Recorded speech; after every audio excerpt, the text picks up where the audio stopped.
প্রিয় ছাত্রছাত্রীরা, আজকে আমি তোমাদেরকে এই ভিডিওর মাধ্যমে ক্লাস 9-এর ভূগোলের যে সমস্ত প্রশ্নগুলো দেওয়া হচ্ছে 2025 সালের রায়মার্টিন প্রশ্নবিচিত্রাতে থার্ড সামেটিভের জন্য অর্থাৎ তৃতীয় পর্যায়গামী মূল্যায়নের জন্য স্কুল নম্বর 13 পেজ নম্বর 506, সেখানে বিভাগ ক, খ, গ এবং ঘ এই 4টি বিভাগের যে সমস্ত প্রশ্নগুলো দেওয়া হয়েছে সমস্ত প্রশ্নের উত্তর আমরা আলোচনা করব এই 4টি বিভাগের। তোমরা ভিডিওটা শুরু থেকে শেষ অবধি অবশ্যই দেখবে, আর চ্যানেলে যদি নতুন হয়ে থাকে অবশ্যই চ্যানেলটাকে সাবস্ক্রাইব করে রাখবে পরবর্তী স্কুলগুলোর প্রশ্ন উত্তর পাওয়ার জন্য। এবং এর আগের যে স্কুলগুলো ছিল সেগুলো আমরা আলোচনা করে দিয়েছি, তোমরা প্লেলিস্ট থেকে সেই প্রশ্ন উত্তরগুলো পেয়ে যাবে, দেখে নিও সেখান থেকে। আজকে আমরা 13 নম্বর স্কুলের প্রশ্ন উত্তরগুলো আলোচনা করব। এই প্রশ্ন উত্তরগুলোর পিডিএফ তোমরা পরবর্তীতে আমাদের টেলিগ্রাম চ্যানেল থেকে পেয়ে যাবে। ডেসক্রিপশনে আমাদের টেলিগ্রাম চ্যানেলের লিঙ্ক দেওয়া হয়েছে, সেখান থেকে তোমরা যুক্ত হয়ে যেতে পারো, তাহলে পরবর্তীতে পিডিএফগুলো সেখান থেকে পেয়ে যাবে। তো বিভাগ কয়ের মধ্যে দেখো 14টা প্রশ্ন আছে, এমসিকিউ টাইপ প্রশ্ন। একের দাগে বলা আছে কি, একের দাগে বলা আছে সঠিক উত্তরটি নির্বাচন করে লেখো। একের দাগের 1, দিগন্ত রেখা দেখতে হয়, লিখবে সরল রেখাকার, অপশান সি। এরপরে পৃথিবীর প্রাকৃতিক উপগ্রহ, এদের কোনোটিই নয়। এরপরে পশ্চিমবঙ্গের আবর্তন বেগ কম, সেটা হবে দার্জিলিং, অপশান ডি। এরপরে 72 ডিগ্রি 30 মিনিট পূর্ব দ্রাঘিমায় অবস্থিত কোনো স্থানের প্রতিবাদ স্থানের মান হলো, তাহলে দেখো এখানে প্রতিবাদ স্থানের মান যেটা বলা হয়েছে সেটা তোমাদের এখানে হতো 107 ডিগ্রি 30 মিনিট পশ্চিম, এরকম একটা মান আসতো, কিন্তু এখানে তো অপশানগুলো নেই। তো এই প্রশ্নটা মনে হয় এখানে ভুল আছে, তোমরা একবার দেখে নিও এই প্রশ্নটা। এরপরে প্রশ্ন ক্লাস ইয়ারের কাছ থেকে দেখে নিও এটা। পরের প্রশ্ন কি, পৃথিবীর প্রত্যেকটি অক্ষরেখা ও দ্রাঘিমা রেখা যথাক্রমে, এটা হবে পূর্ণবৃত্ত ও উপবৃত্ত, পূর্ণবৃত্ত ও উপবৃত্ত নয়, পূর্ণবৃত্ত ও অর্ধবৃত্ত, তাহলে পূর্ণবৃত্ত ও অর্ধবৃত্ত। এরপরে প্রশ্ন কি, হিমালয় পর্বত সৃষ্টি হয়েছে, হিমালয় পর্বত সৃষ্টি হয়েছে যে দুটি পাতের সংঘর্ষের ফলে, তা হলো এশিয়া, এটা হবে অপশান এ, সেটা হলো এশীয় পাত ও ভারতীয় পাত। এরপরে যে পাতসীমানায় আগ্নেয়গিরির সংখ্যা সর্বাধিক, তা হলো ধ্বংসাত্মক, অপশান এ। এরপরে অগ্নিভবন যে সম্মিলিত প্রক্রিয়ার ফল, তা হলো আবহবিকার, পুঞ্জিত ক্ষয় এবং ক্ষয়ীভবন। এরপরে প্রশ্ন, ভূমিকম্পের দেশ বলা হয় যে দেশকে, সেটা হলো জাপান, অপশান এ। এরপরে যে প্রশ্ন আছে দেখো, বলা হয়েছে সামাজিক সম্পদের উদাহরণ হলো, সামাজিক সম্পদের উদাহরণ কি, এখানে অপশান এ, বিদ্যালয়, হাসপাতাল ইত্যাদি হলো সামাজিক সম্পদের উদাহরণ। এরপরে প্রশ্ন, ইউনেস্কো সুন্দরবনকে জীববৈচিত্র্যের জন্য ওয়ার্ল্ড হেরিটেজ সাইটের মর্যাদা প্রদান করেছে 1987, অপশান এ, 1987 খ্রিস্টাব্দে। এরপরে আছে তরাই ও ডুয়ার্স পৃথক হয়েছে যে নদীর মাধ্যমে, তাহলে পরে প্রশ্ন কি, তরাই ও ডুয়ার্স পৃথক হয়েছে যে নদীর মাধ্যমে, তা হলো, তাহলে এখানে তোমাদের কি হবে, অপশান এ অর্থাৎ তিস্তা। এরপরে প্রশ্ন, আউটসোর্সিং শব্দটি যে শিল্পের সঙ্গে যুক্ত, তা হলো, সেটা হবে তথ্য প্রযুক্তি, অপশান বি, অপশান বি, সেটা হবে কি তথ্য প্রযুক্তি। এরপরে প্রশ্ন কি বলা আছে, টোপোগ্রাফিক্যাল মানচিত্রের সমোন্নতি রেখা দেখানো হয় যে রং এ, তা হলো বাদামি, অপশান ডি। তাহলে এখানে যে এমসিকিউ টাইপ প্রশ্নগুলো ছিল সেগুলো হলো। এরপরে বিভাগ খ, সেখানে যে প্রশ্নগুলো আছে দেখো, দুয়ের দাগের এ কি বলা হয়েছে, যে বিবৃতিটি শুদ্ধ তার পাশে শুদ্ধ এবং অশুদ্ধ হলে পাশে অশুদ্ধ লেখো। এরপরে প্রথম প্রশ্ন দেখো, নিরক্ষরেখায় ধ্রুবতারার উন্নতিকোণ, নিরক্ষরেখায় ধ্রুবতারার উন্নতিকোণ 90 ডিগ্রি, এটা এখানে ভুল বলা হয়েছে, অশুদ্ধ লিখবে। এরপরে প্রশ্ন, উপগ্রহ নেই এমন একটি গ্রহ হলো বুধ ও শুক্র, এটা এখানে ঠিক বলা হয়েছে। এরপরে প্রশ্ন, সর্বনিম্ন অক্ষরেখার মান 0 ডিগ্রি, তাহলে এটা এখানে শুদ্ধ বলা হয়েছে। এরপরে প্রশ্ন কি, সেটা হলো প্রতিটি দ্রাঘিমা রেখার মধ্যবর্তী দূরত্ব একই থাকে, এটা ভুল বলা হয়েছে। এরপরে পৃথিবীর স্পর্শক বরাবর ক্রিয়াশীল আলোড়ন হলো গিরিজনী আলোড়ন, এটা এখানে ঠিক বলা হয়েছে। এরপরে প্রশ্ন, বাংলার দুঃখ বলা হয় হুগলি নদীকে, সেটা এখানে ভুল বলা হয়েছে।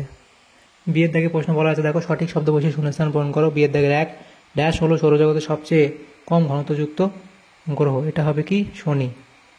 এরপরে প্রশ্ন, গোলাকার পৃথিবীর সর্বপ্রথম ধারণা প্রতিষ্ঠা করেন গ্রিক দার্শনিক পিথাগোরাস।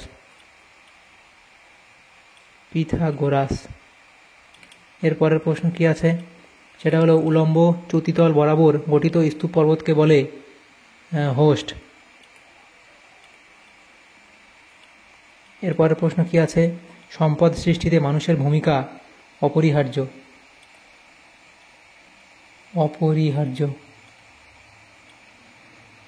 এরপরের প্রশ্ন, ভারতে সর্বপ্রথম চা চাষ শুরু হয়, এটা হবে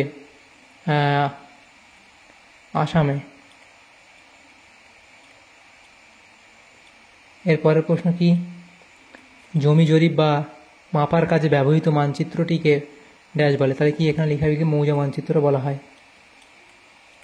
মৌজা মানচিত্র বলা হয়। এরপরের প্রশ্ন কি আছে, সি এর দাগ, এটা বাম স্তম্ভ এবং ডান স্তম্ভ মেলাতে বলা হয়েছে। প্রথম প্রশ্ন, নিরপেক্ষ পাত সীমানা, সেটা হবে সান আন্দ্রিজ চ্যুতি। ভারতের সর্বাধিক পুঞ্জিত ক্ষয়, সেটা হবে বর্ষাকাল, ডি। প্রকাশনা শিল্প, সেটা হবে কলকাতা, বি।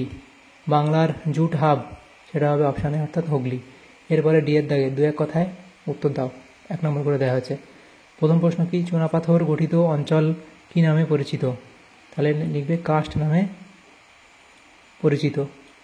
এরপরে প্রশ্ন দিয়ে, কোন দুটি মৃত্তিকা স্তরকে একত্রে সোলাম বলে, তাহলে লিখবে এ এবং বি স্তরকে একত্রে সোলাম বলে। এরপরে প্রশ্ন, ভারতের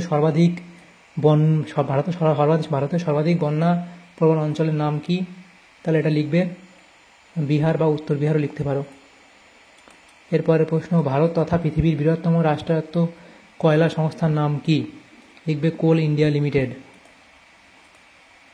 কোল ইন্ডিয়া লিমিটেড। এরপরে আছে পশ্চিমবঙ্গের মালভূমি ছোট পাহাড়গুলিকে স্থানীয় ভাষায় কি বলে, ডুংরি বলা হয়। এরপরের প্রশ্ন, জোয়ারি অরণ্য নামে পরিচিত কোন অরণ্য, ম্যানগ্রোভ অরণ্য, ম্যানগ্রোভ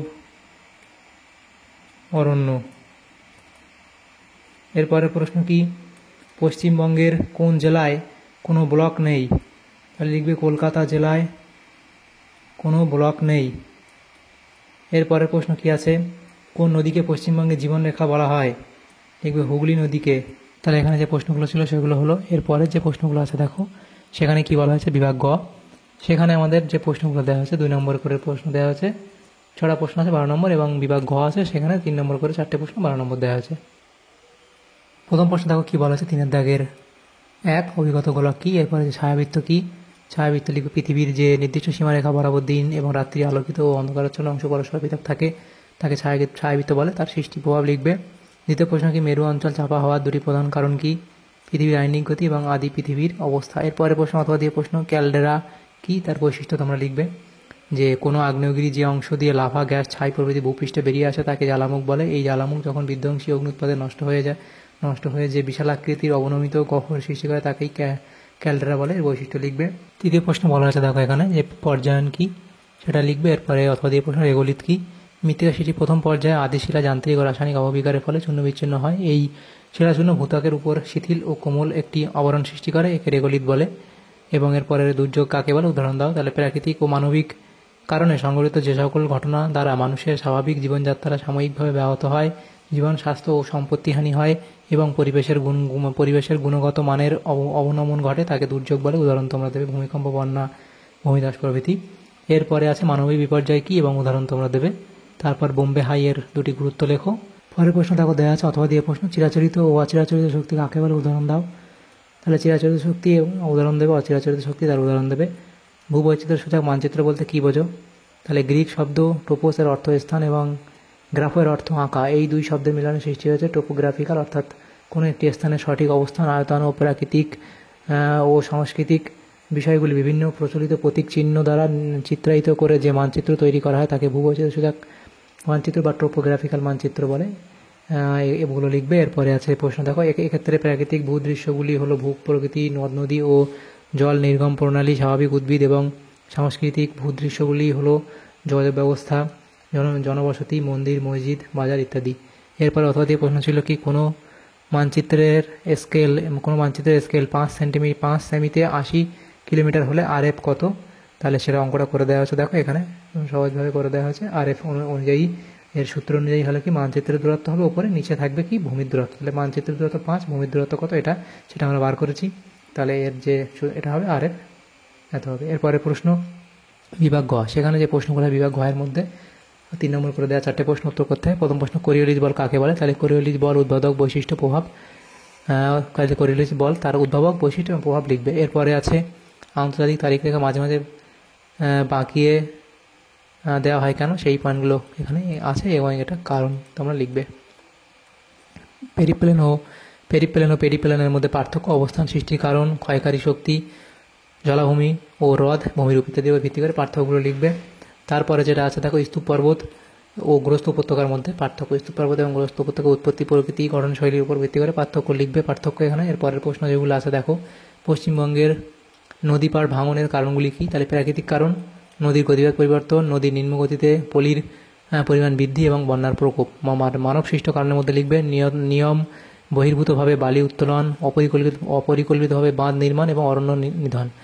অথবা দিয়ে প্রশ্ন ছিল কি, সাইক্লোনের বৈশিষ্ট্যগুলি লেখো। তাহলে সাইক্লোনের বৈশিষ্ট্য আকার এবং আকৃতি, চাপের পরিবর্তন, বায়ু প্রবাহ, তারপর বায়ুর তাপমাত্রা, বৃষ্টিপাত এবং সাইক্লোনের জীবনকাল। এর পরবর্তী প্রশ্ন কি আছে, 4 দাগের প্রশ্ন কি বলা আছে দেখো, পশ্চিমবঙ্গের পর্যটন শিল্পের সমস্যাগুলি কি কি? প্রথম লিখবে কি, পরিবেশের অবনমন। এরপরে প্রশ্ন পরিষেবার অভাব।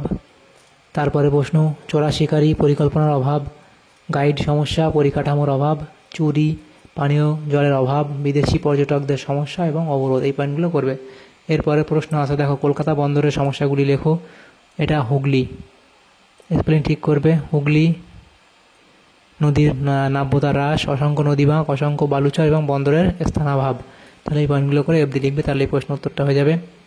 তাহলে এখানে দেখো আমাদের যে প্রশ্নগুলো ছিল বিভাগ ক, খ, গ এবং ঘয়ের মধ্যে 4টি বিভাগের সমস্ত প্রশ্নের উত্তর আমরা আলোচনা করলাম আজকে এই ভিডিওর মাধ্যমে। ক্লাস 9-এর যে প্রশ্নগুলো ছিল থার্ড সামেটিভের জন্য ভূগোলের, আমাদের এটা হচ্ছে 13 নম্বর স্কুল, সেগুলো আমরা আলোচনা করলাম আজকে এই ভিডিওর মাধ্যমে। 13 নম্বর স্কুলের বিভাগ ক, খ, গ এবং ঘয়ের মধ্যে যে প্রশ্নগুলো ছিল, তোমাদের যদি সামান্যতম উপকার এসে থাকে ভিডিওটা অবশ্যই একটা লাইক করবে এবং বেশি বেশি করে বন্ধুদের সাথে শেয়ার করবে। আর পরবর্তী যে স্কুলগুলো আছে সেগুলোর প্রশ্ন উত্তর পাওয়ার জন্য অবশ্যই তোমরা আমাদের চ্যানেলটাকে সাবস্ক্রাইব করে রাখবে। Thank you, thanks for watching.